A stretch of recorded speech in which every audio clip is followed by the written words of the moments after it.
him and my grandfather had a lot of similarities. They're very competitive. They want to win at all costs.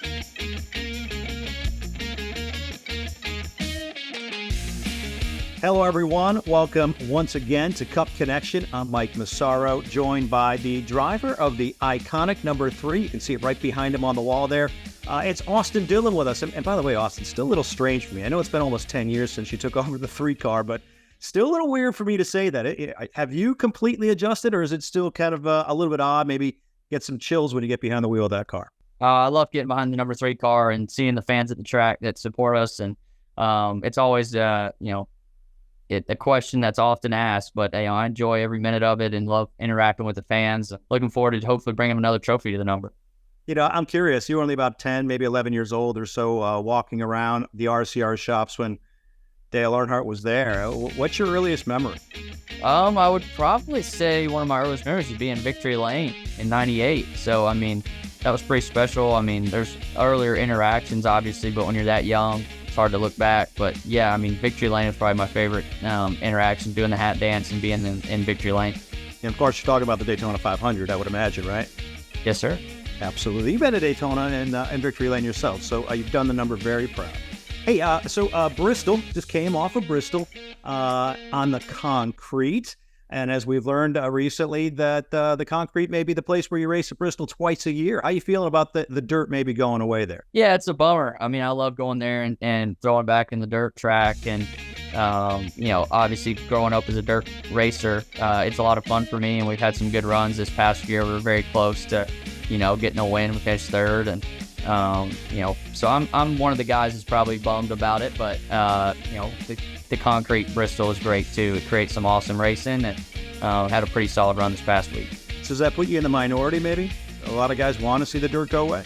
Yeah, I think so. I think I was in the minority, but after this past weekend, I think some guys probably flipped. They missed the dirt. Hey, it's always a tough racetrack, that's for sure. Hey, I want to talk a little bit about your season. I don't want to harp on it. I know it hasn't gone exactly the way you had wanted. There's been some frustrations. You've had to overcome some adversity, but still there's 7 races remaining, right? So I'm sure you have some goals. For sure. We want to get stronger each and every week, learn every time we go to the track. But I've seen some positive things trending in the right direction as of late, qualifying better, starting to have better runs and more consistent runs. Bristol, we were in a good spot to have a good run and didn't get fuel in the car. So we got to clean up the entirety of the team. Me making mistakes, hitting the wall at Kansas, pit crew having some problems, just getting clean races back under our belts. We should get solid finishes. Top 10, top 15 runs should be, every weekend for us. So, want to finish these last 7 strong and get some good runs under our belt. Are you taking any other chances, being more aggressive with setups, anything like that? For sure. I think trying to find, something for next year is always, what you're looking for, but also just, most of the time when you're running well, you got some consistent baselines that you go to and they just work for you. So trying to have a baseline and working on that. Still, you've got a chance at bringing home a championship for RCR, at least playing a role in it. I'm talking about Kyle Busch coming on board. Now, Kyle, obviously a championship contender right now, but you have a lot to do with it. There's an argument that could be made. You could win MVP at RCR this year if Kyle comes home with that championship. I want to know what it was like, what the whole courting process was like to bring Kyle there. Well, just, conversating with him and trying to get the conversation started and saying, hey, we need you. We need a 2-time Cup champion, one of the most winningest drivers in NASCAR, to join back up with RCR to put us where we need to be. And, to show that him and my grandfather had a lot of similarities. They're very competitive. They want to win at all costs. So I think putting the two together has been successful, and we'll see if we can bring home a championship with that car this year. Yeah, I'd agree with you. I can see the similarities. I'm curious, though, what was the conversation like with your grandfather when you first approached the idea? Probably identical. They both were questioning the fact that would either one want to be teamed up together, and then once you broke the ice, it seemed like, well, give each other a call and let's see how it goes. So, just had to get over the history part of it and move forward and put together a great pair. Well, it seems to be working. Just what has he brought to the table in terms of elevating the level of performance at RCR? I think his tenacity and his grit and drive, obviously push a lot of the employees to get the most out of our equipment and the most out of the support that we have for this company. Has he brought ideas? Well, yeah. I mean, obviously he's brought ideas. I mean, he's unbelievable racer, owner of a race team. He's been a part of a successful race team at Joe Gibbs Racing. So processes, things that we can clean up to make better here. So yeah, he's definitely brought processes and thoughts to the team. How about you? How's he helped you? I think just pushing me to get all I can get in certain things. He's very good on pit road of taking every advantage he can to be the fastest each week with his driver times. So that's one area I could pinpoint that he's pushed me to get better at.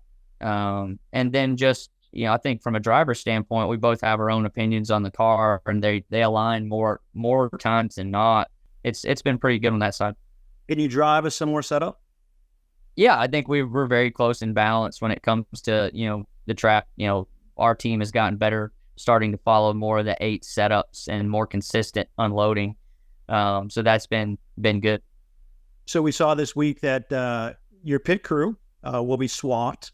What is Kyle getting in terms of the guys that go over the wall that normally had pit your car? Yeah, last week we did the swap at Bristol, so he had those guys, and obviously we didn't have a great week, either one of us. But the pit crews that you see out there, both are doing really well. The 8 team was a younger team. I've been with that 3 team for a while now, kind of helped develop that team, and they've become one of the best teams in the garage. So as far as an advantage goes, he should have one of the best teams in the garage the rest of the season. And the 8 team will get to work with me and try and finish out the season strong and develop those guys for him next year.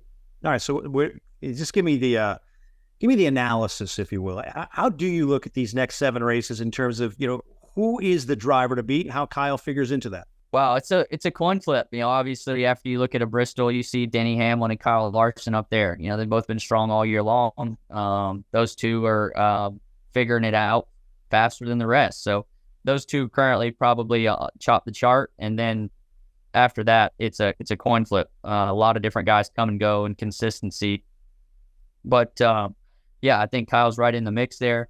He's in a good place. Got a good group of tracks this round. I feel like Texas is probably the toughest of the next 2. Obviously, Talladega is a coin flip, but Roval should be good for Kyle. I mean, he's finished in the top 5 in all the road races this year, and we were really good at the Roval last year, had a top 10. So should be good couple races for him. All right, so you've been at RCR your entire life, right? You've been with that organization. It's in your blood. What do you think it would mean to that organization, to your family, if Kyle were to bring home a championship trophy? Oh, it'd be special, to get one of the, biggest honors in the sport again, and put RCR, where it was for so many years with Dale Earnhardt and winning those championships. A lot of pride on the line, I would imagine.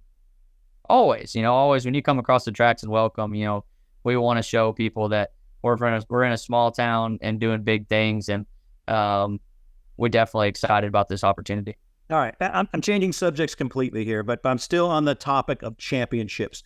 You are in the running for a championship in a completely different sport, pro bull riding, right? So the Carolina Cowboys, a lot of folks out here who watch NASCAR also watch that.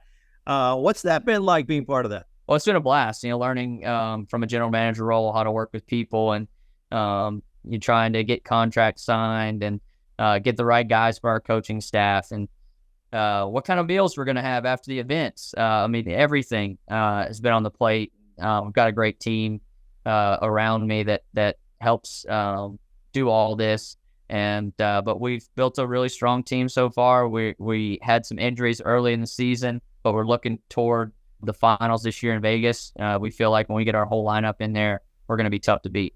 Gives you a little perspective on what it's like to run a team, doesn't it? For sure. It's been a great learning process for me. It's been fun making trades and shaking it up in the league, and definitely learning a lot about the business side of Could it. this possibly be a training ground for you to eventually become a GM in racing? For RCR? I think it's definitely been a fun process to work in it and learn. So the learning. You always want to learn or get better each day, and I'm learning a lot, and definitely could take it something different down the line. But right now, I'm focused on driving a race car and the Carolina Cowboys. All right. The most important question is: have you been on a bull? Have you done it? I haven't, but I saw a hype video this morning that almost would convince me to get on. I was so excited for our event this coming weekend in Greensboro, North Carolina. It's Friday, Saturday, Sunday, and we're so excited to get all our fans out here to create a home field advantage. All right. Well, if you do get on that bull, make sure somebody's rolling on it and you share the video. Great TikTok video, I'm sure. We all want to see you on that bull. All right. Thanks, Mike. All right. Hey, Austin, thanks for being with us. Folks out there watching, we appreciate you tuning in once again to Cup Connection. We've got all kinds of other videos out there we ask you to check out. Kyle Larson's been with us. Chase Elliott's been with us. Those are in our archives. Check them out. And, of course, give us your comments on this Austin Dillon interview. Austin, thanks for being with us. Thanks, Mike. Have a good day.